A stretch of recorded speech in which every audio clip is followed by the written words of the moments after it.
the role of host schools and facilities. So we've got a great panel up here. I was laughing as we were sitting up here because I did hear discussion about how are we going to sit as a boy, girl, so I really appreciated the fact that, that they were trying to get organized in their seating.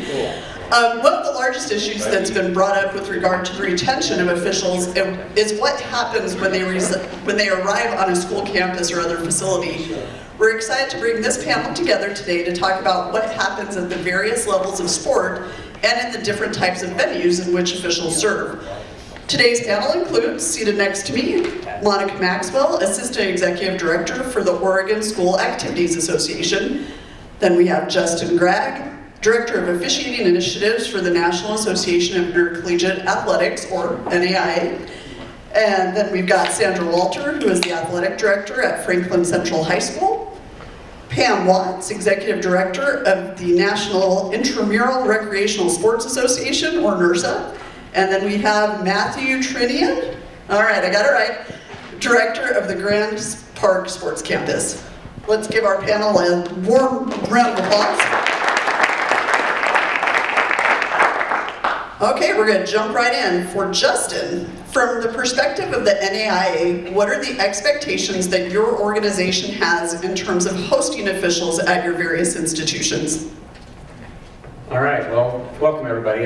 Thank you for having us and allowing us to have an opportunity to speak with everybody here. So, I'm relatively new to the NAIA. I started it in June.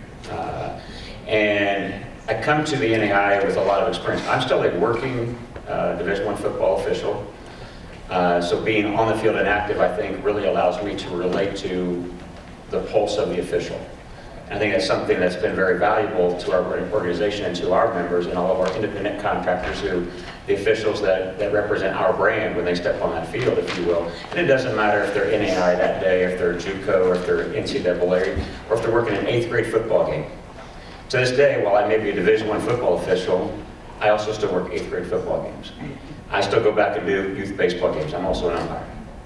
So there's no big time about most of us officials. The ones that care are the ones that care. Quick thing, my very first varsity football game at high school level back in 1998, worked at Penny High School. Anybody know what Penny High School is in the state of Missouri? J.C. Penny is from Hamilton, Missouri. We're at Penny High School. Talk about what we're doing here today and the opportunity that I stepped on that field that day as a very young 20-something kid at the time. And I sat there and thought, this is really cool. Why? It was homecoming. My first varsity game was homecoming. And I walked after that game. I don't remember anything about the game, but I remember the post game. Every one of us, 5 officials, left with a homemade baked pie and a mason jar full of chili. That was cool. I thought, man, this is awesome. I get a whole pie and a mason jar full of chili. Hospitality. That was cool. The rest of that season, we were lucky to get water. So my bar was set up here, and then quickly went down to that. So I guess I would say this, it's the golden rule. What do you expect? What do we expect? It's what would you expect? So ask yourselves that. Do you know what your officials would like? I don't remember which session it was the other day where the meal ticket picture was shown. I took a few notes. I'm like, this is awesome. We need to come up with something like this.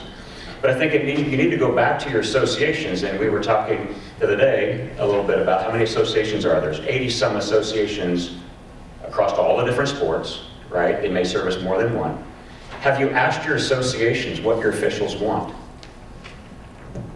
Do they want the opportunity to have water, a sports drink, Gatorade, Powerade, whichever one? Do they want a 5-hour energy drink? That might be crossing the line. But have you asked them what they want, and then are you willing to make it available to them? Do they want a Snickers bar? Do they want something healthy? Have you put those options in front of them and then communicated what you're willing to do? And is it standard across all of your universities or all of your high school locations or all of your youth facilities? Is it standard? So that the officials aren't coming and saying, what am I going to get here? The basics needs to be standard, and that's what we've said. At a minimum, you need to contact people prior to arrival. They should also be contacting you. Set the standard. Communicate what the expectations are, because if you fail to communicate, you will fail. If you do communicate, you still might fail, but the opportunity is there for the recipienting party to respond to you.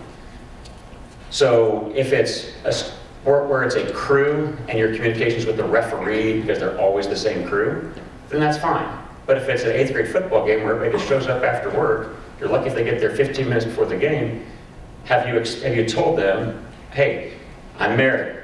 I'm going to meet you at the parking lot. We park in this location. I will meet you there. Make sure you get checked in. I need to fill out some paperwork so we can get you paid. Have you done those things? There will or won't be a dressing facility for you. Are you already coming dressed? If those are the expectations, have you communicated that? Will there be a dressing facility? Will there be a restroom available? What is going to be there so no one is questioning you that you didn't meet their expectations because it was a failure to communicate? Got to have security available. We'll get into that a little bit. I think you'll hear a little bit later. But then the bare minimum should be liquid. You've got to think of, we are team 3. There's the home team, there's the visiting team, and there's team 3. We don't just play offense, we don't just play defense, we go both ways. We play every play. So we're going to need hydration. That at a bare minimum. That's it. So those are our expectations at a minimum, but you have to communicate those, you have to ask, and then put it out there and tell them this is what you can expect. If you do that, I think you'll be successful. For Matthew, Grand Park Sports Campus hosts a multitude of sporting events each year. While the host organization is responsible for actually taking care of officials on your campus, what accommodations does your campus have for officials? Yeah, certainly. I think it's important to just kind of give a perspective of what Grand Park is for those in the room that may not be familiar. Grand Park, we're housed about 35 minutes north of here in Westfield, Indiana. Small farm town community that was looking for an economic driver for the community. Stumbled upon a 400-acre sports campus with about 60 fields in total. So our campus is divided into 26 diamonds on our eastern half of our facility. We have 31 multi-purpose fields for soccer, lacrosse, football, any field sport related activity on our western half of our facility. Then we have a main hub of our event center with 3 indoor field sports fields under roof. So in regards to amenities, as you can imagine, we host large tournaments to small tournaments, everything in between. But from an amenity standpoint, we really tried to set our facility up in a way that allowed us to be hospitable, kind of along the same lines, to the officials. We have temperature-controlled facilities that allow those officials to have a special dedicated place to get away from the monotony of a tournament where you're going from field to field to field. We have a dedicated section of the campus where those officials can kind of have that home away from home, that dedicated space that's temperature controlled. We make sure that we offer food, that meal voucher of sorts to the officials or to the event owner to provide to those officials. And then we have locker room facilities as well, so showers, locker room, again, spaces away from the common public to allow those officials to feel safe and secure without running into maybe an angry parent after whatever may have happened on the field at their vehicle, which is commonly seen at youth sports campuses. On our diamond side of the facility for umpires, we have a dedicated locker room facility that's for them and them only. Really try to create a community feel where we have the ability to grill out or just chop it up in the locker room and be able to talk shop. We also, because of our expansiveness, we ensure that we have golf cart rides to be able to get those officials from A to B. Sometimes it is a quick turnaround when you're officiating multiple games on site, but we ensure that we have that means of transportation to get those officials from A to B. So we really pride ourselves in the ability to provide those amenities. It is interesting from our standpoint which event organizers elect to take those, and you see the responsiveness in officials appreciating those that effort versus some of those that are, for lack of a better term, maybe more low budget and aren't willing to invest. And so we get to see that wide array throughout the various events, and you really feel the the drive from those officials, when they feel appreciated with those amenities, they come back more frequently for those event owners. So those are some of the things that we do from an amenity standpoint on our campus. And Pam, within the intramural and recreational setting, do you have specific guidelines for hosting officials either on school campuses or at your national events? Yeah, so we engage officials a couple ways, so I'll try and be clear about what venue I'm talking about. So NERSA represents about 900 schools across the country. They serve over 10 million students. About half of those students are playing intramural or club sports. So there's lots of sport activity going on campus in the rec center. And they're hiring student officials to officiate all of those games. So we also run 4 national championships, regional and national championships in flag football, basketball, tennis, which we do with USTA, and soccer. In our basketball and flag football tournaments, we're using student officials. Now, these aren't entry-level students. They work their way up the system a little bit. And then for soccer, we work with NYSOA officials. So at our tournaments, we look for venues like you described that have the facilities to be inclusive, welcoming, give officials their space, etc. Some of the other things we do at our tournaments is that the officials are invited to all the social events with the tournament staff. Right, we're running a 3-4 day tournament, we've got lots of staff there. The officials are part of the staff that's affecting a good tournament, that's creating a good space for competition and play. And we include them in all of that. Another thing we do for officials at the tournaments is at basketball and flag football, we have clinicians who stay through the tournament, and at soccer, we use field marshals. And part of their role is fan management. So the officials don't have to manage all of that. So for example, at soccer, you have a field marshal, they have a radio back to tournament staff. If something's starting to go sideways, they radio someone on tournament staff who comes to those stands. And like someone shared the example yesterday, sometimes it's easy as just standing next to that person in the stands. What are we doing? How you doing? Right? Are you enjoying the game today? And other times we've had to take more serious measures. But I think we'll get to this in another question. We have standards of conduct for the players, we have standards of conduct for the tournament staff, and we enforce them. We enforce them. It's not fun, but we enforce them. And we back up our officials and we back up our tournament staff. And I think somebody else said it yesterday. It's not a right to be at these games, it's a privilege. And there's standards of behavior that we expect you to have. And we take that very seriously. Thank you. So we're fortunate to have Monica and Sandra with us. So they both have worn or are wearing a couple of hats. Monica is a former athletic director and current State High School Association employee. And Sandra is a former State High School Association employee and current athletic director. So that's a great mix of characteristics.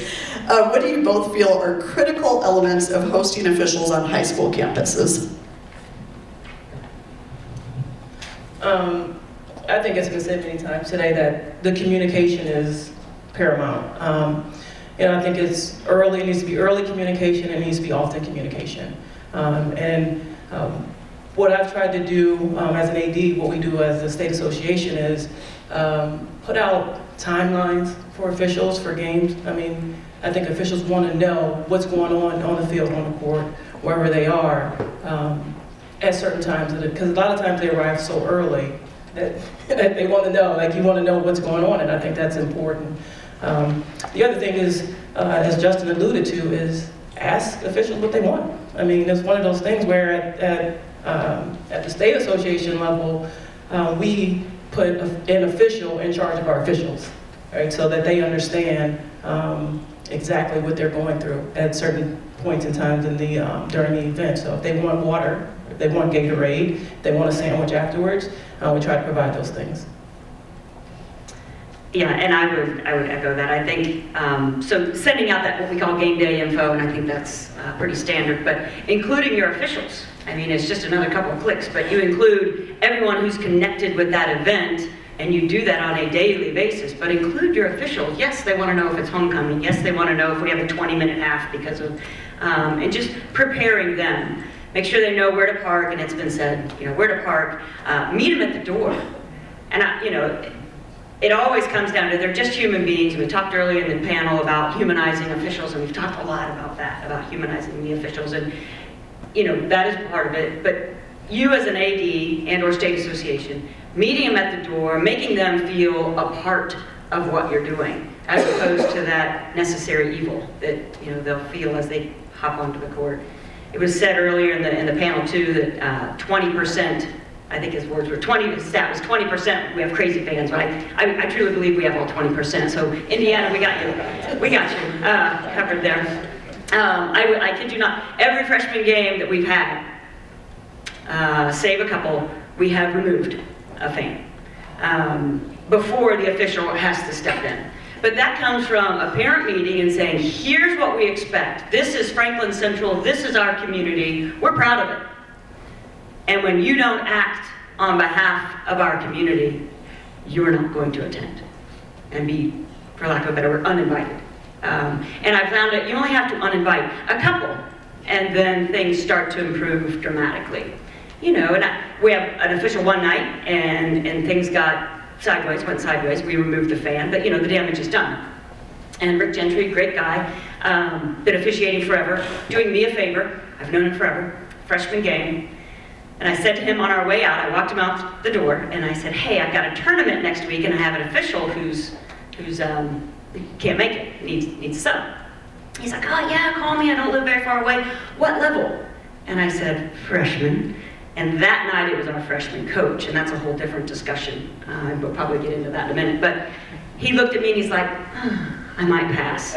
And right there, says to an athletic director, one, we either have the wrong staff in place, or let's correct this behavior now because we're not protecting our officials from our own. Crazy parents are crazy parents, get them out. But, that staff and having that conversation with my freshman coach and then my head coach, who really couldn't understand the problem either, which is a whole other issue. But we have to, there's a lot of issues, and I don't mean to say that, we'll get there. But it's all a part of it. And when they don't feel safe enough to be in your facility, or supported, is probably a better word, they're not coming back. And for a guy like a Rick Gentry, you need him to come back and bring the younger one with him to mentor through. So we are really cognizant of that at Franklin Central. Parent meetings are now in place to discuss the expectations like we've all talked about probably throughout this weekend you have. And you've got to deliver. Here's the expectations. You didn't meet them. Here's the consequence. I want to add something real quick. We've had a lot of conversation about working with coaches and working with fans and all of that. One of the other things we've had to do is every industry has a couple bad apples, and officiating is no different. And so we've had to call officials out on behavior. And several years ago at soccer, we had an official who thought they were too good for certain work, and they were exited from the tournament and never invited back.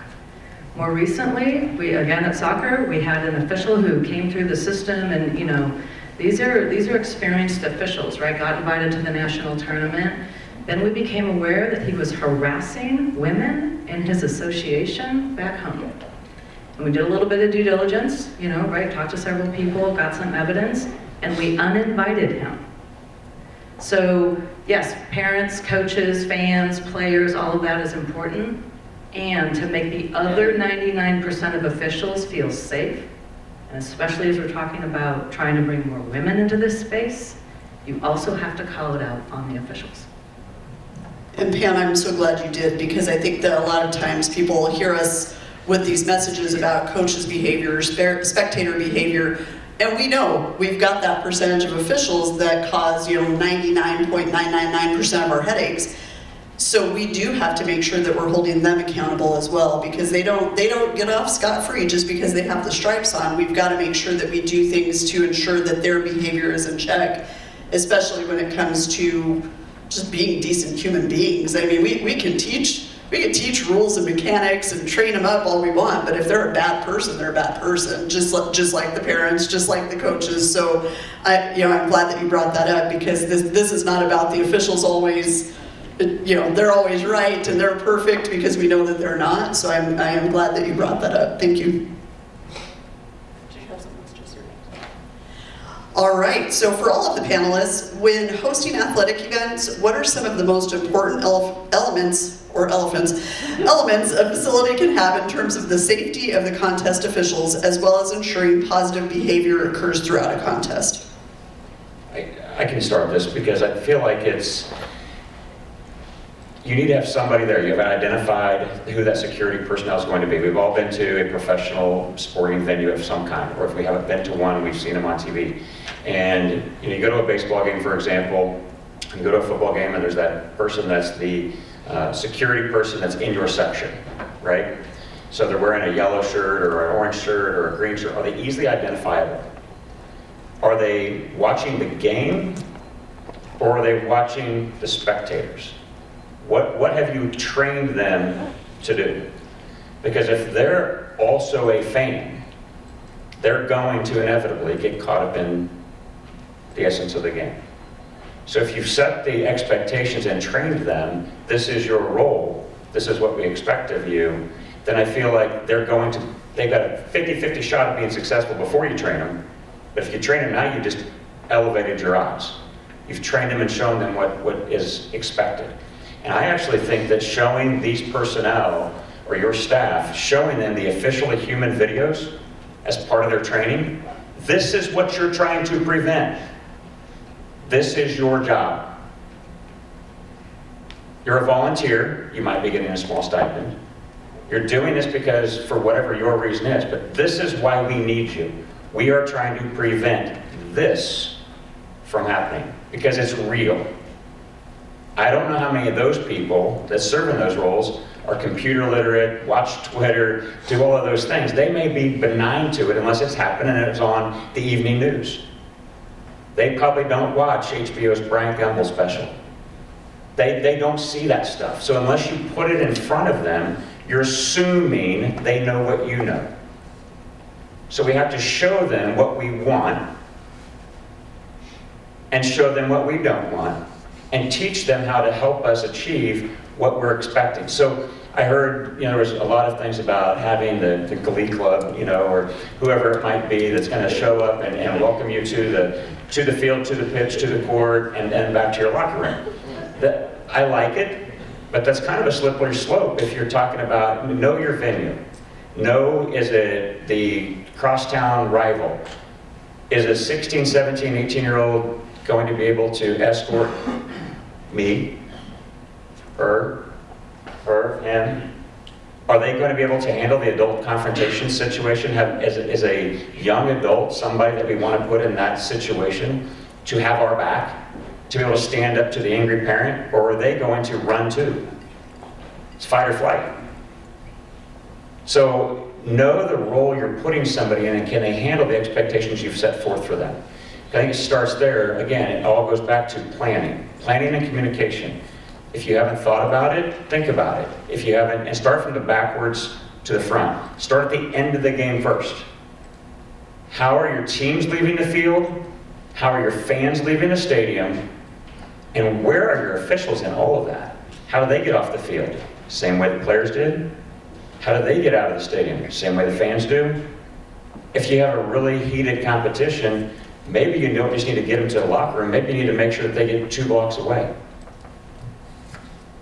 That they can advise them, hey, don't stop at that gas station. Go to the next town. Don't stop, because this was a heated game. So I think, again, it goes back to that. The Glee Club is really going to haunt me for the rest of my life, isn't it? Just checking. I really should have picked a different club. Go ahead, back to our questions. Thank you. So from our venue standpoint, safety is number one, and that starts from the athletes to the parents to the event staff. And at our campus, we treat officials as an extension of the event staff.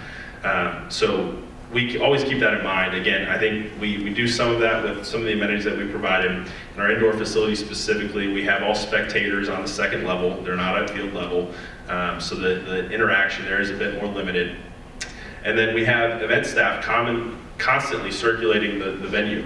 We are expansive. I mean, we are wide, we are porous, and the fan to official interaction is frequent at times, which is why we like to have those dedicated spaces. But as an event staff, we're ensuring that our team is constantly in contact with the facility. Along those lines, as it was mentioned a little bit earlier, we have we have field marshals or quad managers of sorts that are there to be that first point of contact if they start to see any conflict, and then it rolls up from the on-site to the event manager and then continues on to the venue staff. So we at that point start to insert ourselves into any potential conflict situations, and if it continues to bubble up to a higher level, we have Westfield Police commonly on site, and whether it be they're paid to be there for that specific event because it is a higher tense game of sorts, or because our police take pride in our facility and know that it's a commonly visited space. They like to be public. They may just be making their rounds and pop in and walk around or jump in a golf cart themselves and drive the campus, make sure they're visible. Also, it is helpful that there is a lot of parent-to-parent self-monitoring. Hey, you're out of line, and we see that, which is great. But again, we're there to ensure that if that's not there, we're able to remedy that situation. And again, if we have to remove somebody, it is that uncomfortable discussion, but we're here for a reason, and it's not for you to chew out a ref for one bad call. We're here to promote the game and promote good play, and that's what we're here to do.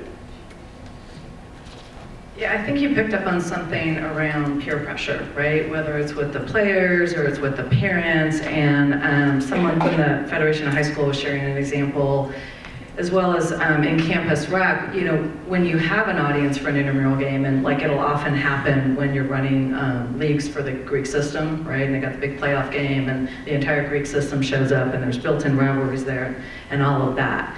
And you can look in that stand and figure out who the leader is. And you go over and have a conversation with them, was the example that the woman in the back was sharing with me earlier.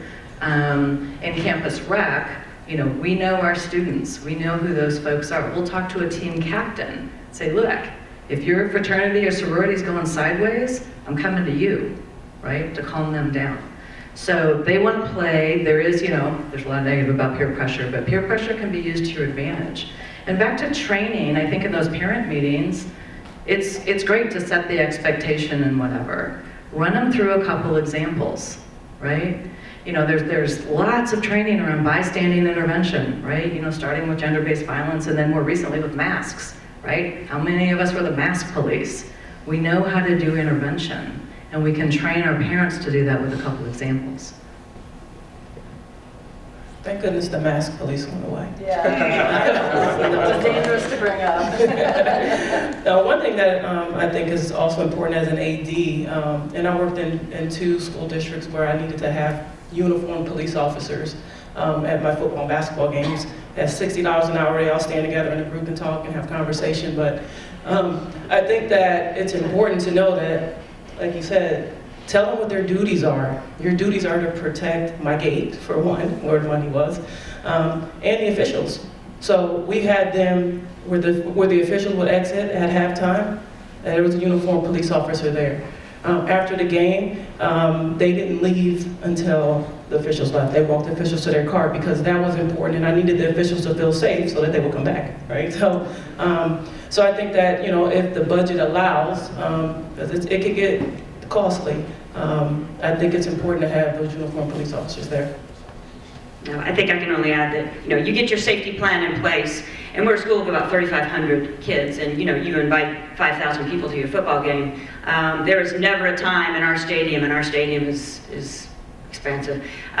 There's never a time when there isn't visual contact with everyone who's a part of that security plan, and those are our deans, our assistant principals, and then we have a group text, obviously, and you keep that phone very close to you, and if something should occur, everyone knows, and everyone knows the vicinity in which it's occurred, and that has proved very, very helpful. And then we move indoor, and the same happens there. And we are fortunate in Franklin Township to have our own police force. We have our own Franklin Central Police force with us, and at any given time, we'll have 3 or 4, depending on the size of the crowd, with us. But the stations are such that there is a vantage point for every security officer and every dean, and I think that's critical. Again, if you're going to invite 5,000 or 2,000, 3,000 people over for a basketball game, you need that. And to be overly prepared is not a thing.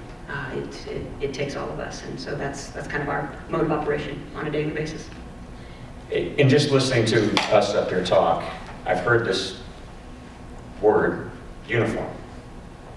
And it made me think, we're talking about security, we're talking about assisting, we're talking about whether you're volunteering and you're on a hospitality team, or you're part of school administration, or you're this. When a team takes the field, intramural, the team is playing, whatever, they're in a uniform. It could be just a simple, we buy the silly pennies, and we put them on top of it, right? One team's green, one team's red, one team's white, one team's blue, one team's black, one team's yellow. We wear a uniform as an official to recognize that we're on that team. So do you consider, and if budget allows, do you have a way that we tell the coaches, they communicate, you got the head coach, the assistant coach, the other coach, and even your statisticians that sit on the team bench, they wear something that identifies them with that team. Does your team, as we're talking about this topic, have a uniform? Do people know who they are, or are they just the social studies teacher, the math teacher, the whoever teacher was available that stands at the entry of the door, and they're wearing what they wore to school because they didn't have a chance to go home? Can we get them a something so that we know who they are? I mean, they're gonna know the parents. They teach their students. So they're always gonna get a hug, and they're always gonna be asked that uncomfortable question. But when it's time for them to work in a different capacity than their day job, can you tell that they're working, or can you tell that they're just there? Think about that way. I mean, and again, we think about if budget allows, and there was discussion about, hey, the officials, we just went and got, was it a 40% raise in CHASA, I think it was, across the board, or something of that nature. The last thing we want to do is to say, well, we gave them a raise, so now we're not going to give them water.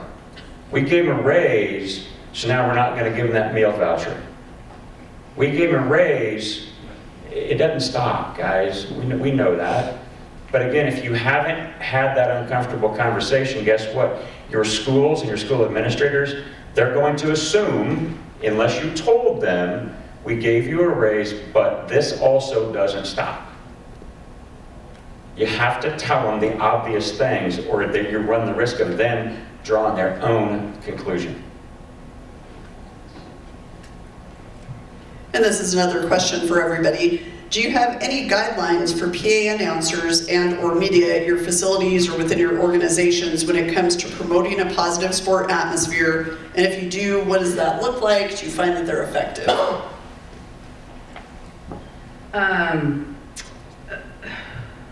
So we don't do a ton of television or anything like that. We do some streaming, and for the most part at our tournaments we're using campus rec professionals who have skill in this area. So they understand what it means to be a student athlete in this space.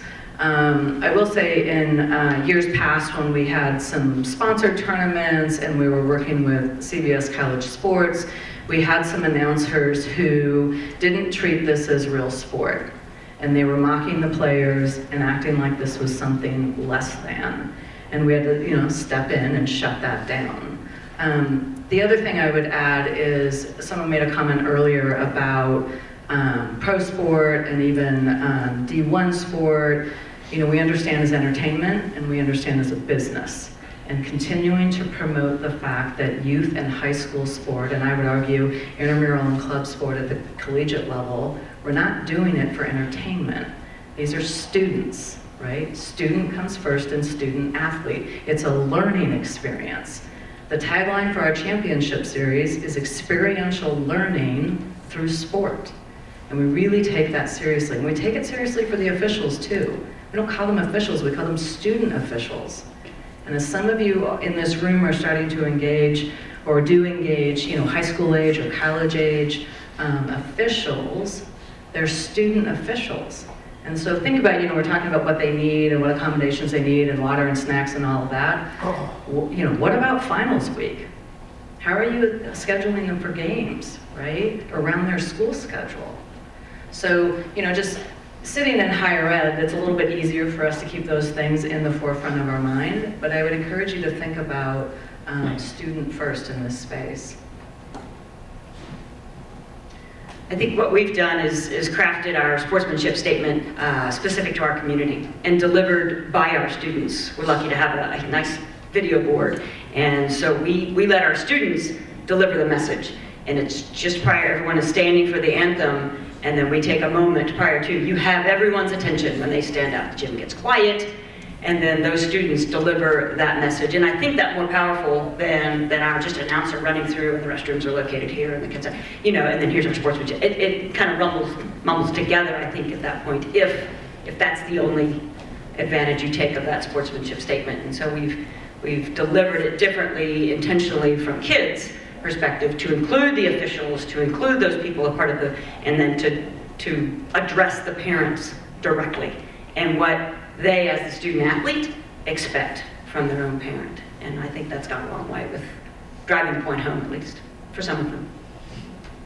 I know in Oregon we have a sportsmanship pledge called the STAR initiative, and STAR stands for Safety, Tolerance, Acceptance, and Respect. And there's a banner that hangs in every high school in Oregon. And I think the initiative was born out of some discriminatory acts that were happening in high schools in Oregon. And it's been well received. There's a pledge that's read before every game at every high school, including our state championships. And I think it goes a long way, especially too when we have the students read the pledge. It goes a long way, and the message really resonates with everyone, because everyone has a role in it. The athletic director or the event manager, the players, the coaches, the parents or the fans, the spectators, and the officials. So it really empowers officials to stop the event. If they see something that is happening in the event, they have the power to stop the event. And we've been very clear about that at the state association level. Stop the event, bring the coaches together, and tell them what you've heard, what was reported to you, and then give the coaches a chance to go back and address their teams, and then bring the teams back together and play. So I think it's had a really positive impact and outcome in the state of Oregon, and I think we're continuing to really push that initiative across the state and through our schools. I think we all have started with our PA announcer reads the statement that the Indiana High School Activities Association is a proud member of blah, blah, blah, blah, blah. We've all heard that announced every single game in the same monotone voice that's about this level. And then we all wait for, and now you're starting lineup, right? So it's scripted. It is scripted. So have you evaluated the script? Can you make it fresh? I really like the idea. I was at a high school event in a neighboring state over in Kansas near where I live, and they had parent stand up, or was on the video board, saying, this is what we believe we're going to do from fan behavior. Just like the student athlete doing it, and the student section doing it. So if you can find a way to make it a different message from a different voice each game, or at least every week, get more than one, because my voice gets monotone by game 16. You've heard me give that same public address announcement, so do you have something to keep it fresh? Something that might get their attention. And oh, by the way, are you doing it when the fans are still settling in? So right before the anthem, I like that. That's a great one. But do you do it at halftime again? Do you do it during a full team timeout? After the cheerleaders leave the gym or I play the court? Do you do it after the one time? Is it more than once during the game to remind fans? And are we showing them, maybe there's some videos we can show them, there is a right way, we all know the wrong way, but have we shown our fans the right way during the competition how to boo? Have we shown them? Because if we haven't shown them, they're just going to keep doing what they've been shown, what they think is right. So I think it really goes back to that. If you can find a way to make your messages, your PSA announcements during the competition, not just before, Oh, by the way, when you onboard your students on a college campus, you have don't they have to go through freshman orientation or, new member orientation, new student orientation? That's a prime opportunity to let them know, if you attend one of our sporting events, these are the expectations. Actually make them sign a contract. Let them know they could be removed, because most of our student athletes get to attend the college competitions for free in most of our universities. Some of our fans do. So do they sign something acknowledging it so they know what their expectations are? Let's go back to communication. From our venue perspective, it's a little bit more unique as we're multi-field, multi-venue per se. So when we have a dedicated championship of sorts in one of our primary stadiums or primary seating areas, we do allow the opportunity to utilize our PA system and make that large announcement. But more times than not, that's not the case. We're dealing with, upwards of 60 games going on at the same time, and their start and end times are all different, and they all vary. But what we've tried to do is at every entrance to the facility, we have 9 parking lots in total, and at every point that you enter to get to your fields, there's our rules and our policies, and we try and put that right in your face before you even get to your field. So a little bit more unique in that we do not have the ability to maybe mass produce some sort of announcement at the start of every game of sorts, but we try and be that frontward line of communication with that signage of some sort. And I think along with the continued visual of our staff being around the facility, it furthers that point. And we're to our last question. So this is the part where everybody in the room is building their toolkits and coming up with strategies to implement within their organizations and associations. So what piece of advice or what pieces of advice would you have for venues, for organizations, associations, in terms of hosting officials and how to ensure every staff member is involved in this process? So on campus, we operate in a little bit of a unique environment, but I'm going to describe it to you because you may be able to take some lessons from that and apply it in your own circumstance. So, at this consortium, at the last consortium, we've talked a lot about, coming together. There's a lot of groups involved in youth and collegiate sport, high school sport. And, while that's great to have lots of hands on deck, if you will, it also becomes like a coordinating factor, right? There's lots of cooks in the kitchen on this. So the simplicity of campus rec is to our advantage, right? So when we're running intramural leagues and campus rec, there's professional staff who are running the league. They are hiring the officials. They are paid as student employees. They're training the officials. They assign the game. All of that is happening within one organization. And then we also have the benefit that these are all students, and we have a student conduct office and systems, to address negative behavior. So, as I was thinking about this panel, and when Dana invited me, and I was thinking, wow, our settings are really different on campus, and we have some advantages around that. But I would think about that. How can you pull, in a high school setting, you're working with disparate, groups, right? You got the local high school and the athletic director, and then you got a state association, and you got assigners who are a different group, and you got officials who are a different group, right? And these are all different entities with different leaders and different goals. In campus rec, it's all under one house. It's all under one organization, right? And yeah, that's, part of the structure of higher ed helps us with that, but we're talking about systemic issues, and we may need to change structures if we're actually serious about improving or getting rid of some of these systemic issues. I would say in our world, the high school level, we have to be mindful. I say all the time, we swim in it. We talk about sportsmanship all the time, and we need to be reminded that in a corporation like ours, we'll gain over 200 to 300 new parents next year. And those kids who were selected for your teams this year may or may not be selected next, or may not come out. So you're retraining, so to speak, a new set of parents every year. Your turnover rate of coaches and training your coaches about how to treat your officials, how to behave on the sidelines is constant. And I think you've got to remind your schools that, look, you said it once, Now say it again and again and again. That is never going to be a case where, there's never going to be a case where you put something in place and then just let it go. Because you're just not afforded that opportunity. You have too many new faces in your crowd, in your audience on any given night, in any given season. And so being mindful of that. And I would say there's two issues with officials. It's recruitment, bringing them in, I think was the word, the phrase somebody used, and then retention. And recruitment, bringing them in, hooking them up with a mentor, a good mentor. Not every official makes a good mentor.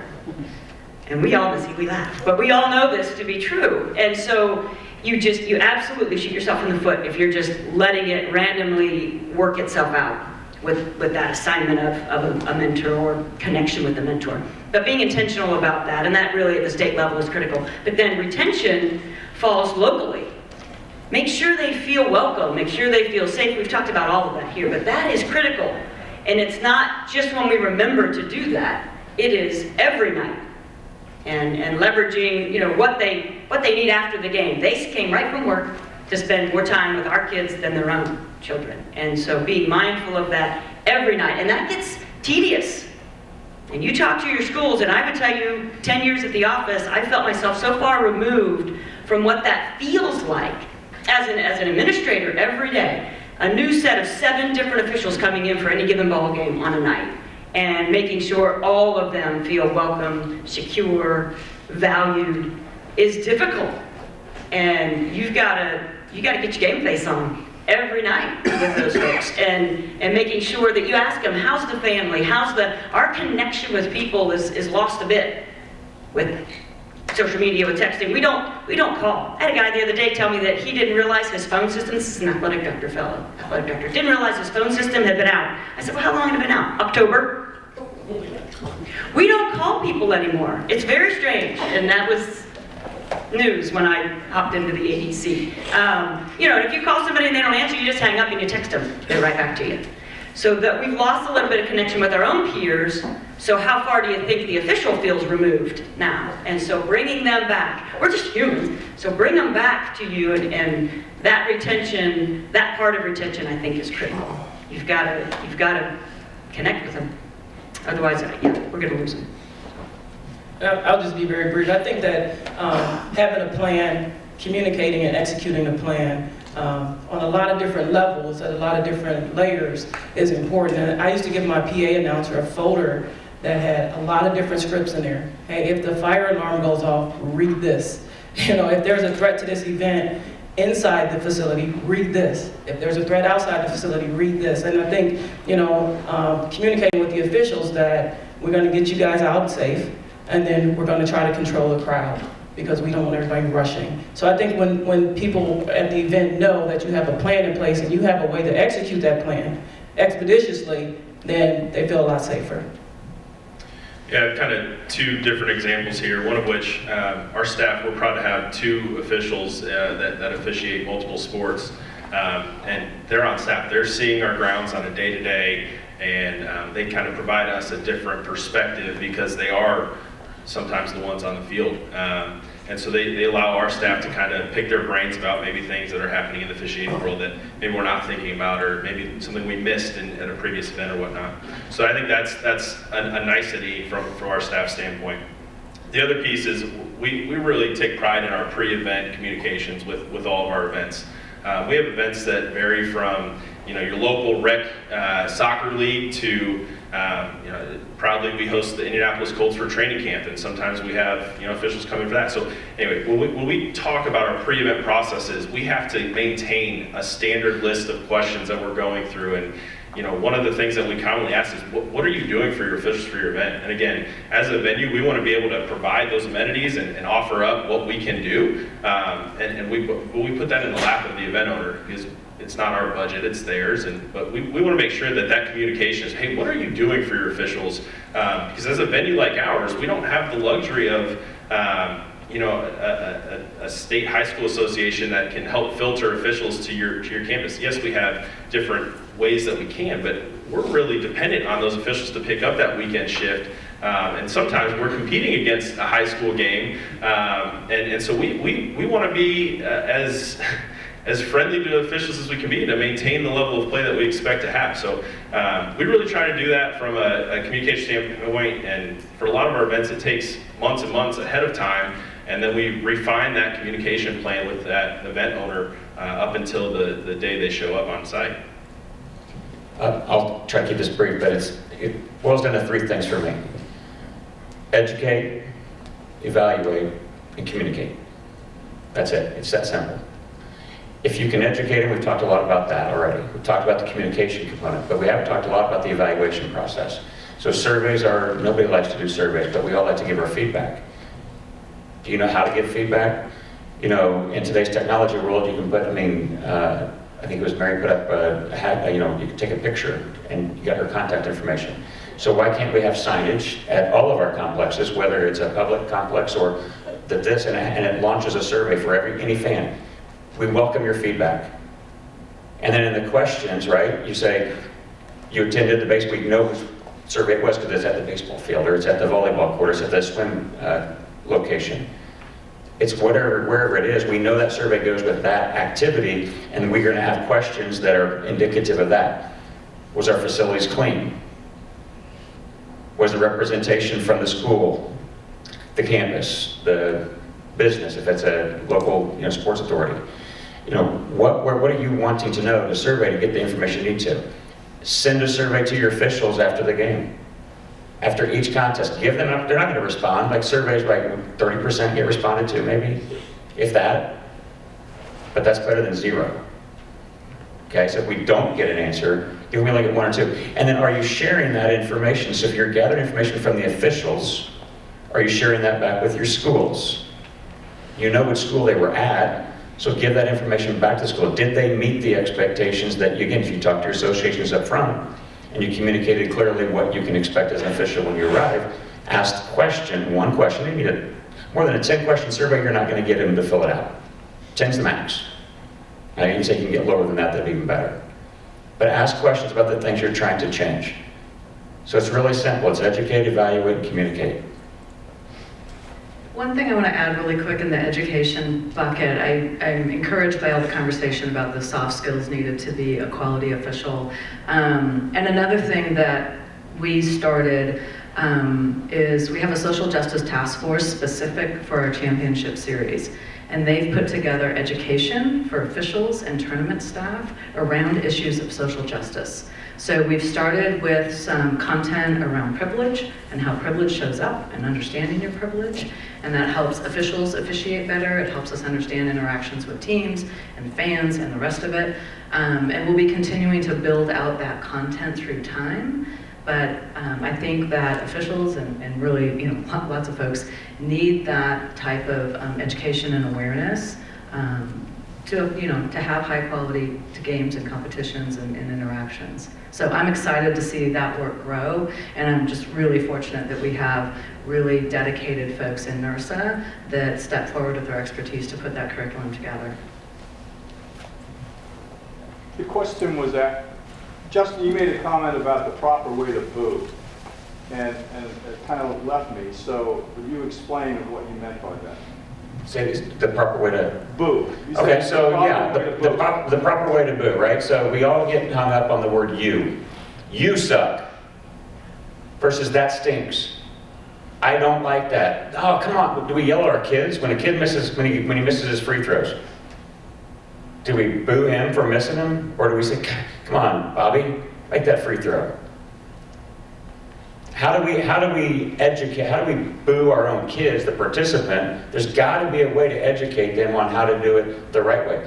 I mean, if you go back in time, all of us have said, oh, come on, that's proper.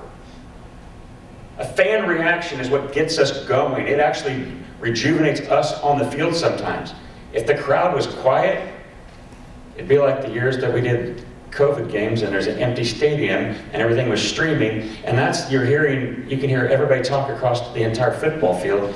I mean, I was hearing coaches on the other sideline call plays verbally because it was that quiet in a stadium that was meant to have 80,000 fans in it. So we need that atmosphere. That's part of it. The cheers, the boos, there's a proper way to do it. But the words that become attacking, you suck. Come on, Blue, open your eyes. Is that appropriate? I don't know. That one's kind of like right there. What do we want to hear from them? So ask your officials, what's appropriate? What are you willing to step up? What are you willing to do? I'm willing to take a little bit more. I mean, at a high school competition, a coach may be, think about this, if you officiate multiple levels, right? The abuse, if I use that word, because what comes to my mind, the abuse or feedback I'm willing to take from a coach at a youth game, my tolerance is probably not the same as it is when I'm on a college football field. It just isn't. Why? Because this guy, and maybe that's where we've been part of the problem. Because it's different. It's a coach that, hey, we're trying to set an example for the youth. And, but the coaches at a football field at a stadium full, most people don't hear them. They see them argue with me. They don't hear them argue with me. So he can get away with a few more choice words than somebody who's in a half-full gym of 8th grade students that are watching. Probably not going to put up with that language there. That's part of what we've done. So there's got to be that way. Does that help a little bit? I didn't know, I was taking issue with the word boo. Okay. I don't know how you make boo ever not be bad. If you hear somebody booing, so I thought maybe you had an answer. Yeah, I mean, I think it's just the boo is the word that came to mind from I know that, yeah. but that's the one I don't know what to do with. Yeah. It's not good behavior, but everybody boos. I was at the Pacers game. Little kid next to me, 8 years old, was booing because he didn't like the call. It was just the whole thing. And I don't know we can escape the word boos. But I think that, I don't know, just by show of hands, is the word boo by definition, does that get your goat a little bit? Or is it whenever they orchestrate the, hey ref, you suck, hey you ref? I'm sure that makes you more upset. That's different. Okay. So as an official in multiple sports, there's times where our officiating crew will also have a female. So when we're showing up to the facility and we communicate beforehand, hopefully we have, are we ensuring that there is a locker room for our female officials to change in, and then we can come back together as a crew to talk beforehand about what we're going to do, or even the opposite, where I also do volleyball. And I had a district match, and I was the only male with 3 females. Is there a spot where I don't go all the way down the hall, walk through the crowd, and then come join with the rest of my crew to talk? So how are you ensuring those type of spaces are available? Because once again, we saw the one picture where there was a wooden thing over the toilet and said, hey, his locker room for all 4 of you, or all 2 of you, or all 4, whatever that number might be. Yeah, no, I think that, especially as a female AD, I was very intentional about that. I think that, and obviously we know who our crews are well before they get there. You can prepare for those things. And I was in a school where we were fortunate. We had multiple changing locations. So that wasn't an issue. And they were private, they were in the back hallway, whatever. But I think ADs, a good one anyway, would be very intentional about making sure that their officials are comfortable in their dressing areas. And I appreciate that question because we used to get that a lot when I was at the state office, and when I was in New Mexico, the Albuquerque Public Schools had built a new football facility, and they were touring us around, and the very first thing they showed us were the officials' locker rooms. And of course, in my head, I'm going, oh, it's a football complex, let's see what they've got. And sure enough, they had officials' locker room, and they had another officials' locker room that was really for female officials, and it was just as nice. It wasn't like, okay, we have this great locker room for the officials, but if you're a female, here's a coat closet. So it was a very nice area where it was actually adjoining to the main locker room so that they could walk out, have their pregame. There were chalkboards and the whole 9 yards that they were able to sit and have a pregame, but that's something that sometimes a female will show up at a facility and they feel like they're even more of an afterthought than the officials, like as the whole crew. So I think it's important that as an athletic director or a facility host or whatever the case may be, that you're very aware of the fact that you may have a female football official or a female wrestling official in some of the sports where you don't necessarily see a lot of women. And on the flip side, if it's volleyball, if it's softball, if it's a sport where there's more females, to make sure that the male official doesn't have to go to the North 40 to go get changed. So I think, getting dressed in your trunk, we already know that that's a problem. So I think that's a great point, Christopher. I'm glad you brought that up, because we sometimes don't think through those things. Now, I know this year in Oregon, we had a female working our football state championship game. And we also had a female on one of the state championship teams. So we cleared with the facility ahead of time, because it's not our facility, obviously, make sure that we would have enough changing areas for mixed genders like that. All right, any other questions for the panel before we break it up? Yes, Dave? If I can, just to reiterate on it, even what I just heard, we made sure there was space for women because we do a woman. Make sure there's space for women no matter what. Don't. Absolutely. This is just how you do it. This is not a one-off. This is welcoming women is what we do. It's not a special thing on a special day. And I've talked about this all the time. Please, when you think about this, and as an umpire who changes at my trunk, one, safety, then hygiene, then welcoming. So the other is, I have to take off my pants in a high school parking lot. This is a felony under any other context. And not only is it a felony, it's the kind of felony everyone's like, yeah, that should be a felony. And the other thing that does, though, is it says to the community, some people are allowed to take off their pants here. That makes it less safe for everyone. So safety of your officials is about, we do safety here. There's a standard of safety. If we breach it for one, we've breached it for everyone. Everyone's less safe. So please think about safety and hygiene first. Then, like, a Mars bar would be great, but I'd much rather be safe. You'd much rather not have your pants off in the parking lot, Yeah. so I get that. That totally makes sense. Something to add real quick to this is, when you are building a new facility or retrofitting an existing facility, how many of you from a position of leadership, part of that planning committee, that's meeting with the construction crew or what have you, how many of you ask your coaches what they need for their locker room, what their expectations are? Right? I'm guessing most of you, right? See a lot of head nods. We're team 3. We're a team. Now that we know the home team locker room is going to be bigger than the visiting team locker room, we know it maybe has more locker space than the other space. But have you thought about team 3? That's where you need to bring in your association expert and say, this is a multi-purpose building. We're going to have volleyball in it, we're going to have softball, or we're going to have basketball in it, or a baseball field and softball fields are side by side, so we're going to have umpire room. We're going to have male and female. So we know we need to have at least a separate area, but they all need to have a common area, because I don't think until in the last 5 years, I don't think most coaches, administrators, especially those administrators now that weren't coaches or are an athlete themselves, I don't think the general public knows how much time we put in. The word pregame. You have a pregame? Really? I know the teams do. What do you think we are? We're a team. Right? So there are very few sports that we have that, whether that there's an individual judge, official, referee. Very few. We are a team. It could be 2 of us, and we're a team. 1 male, 1 female, 2 males, 2 females, doesn't matter. But we're a team. So ask for that feedback and what they expect again. Much appreciated. Great session, everybody. Let's thank our panel again.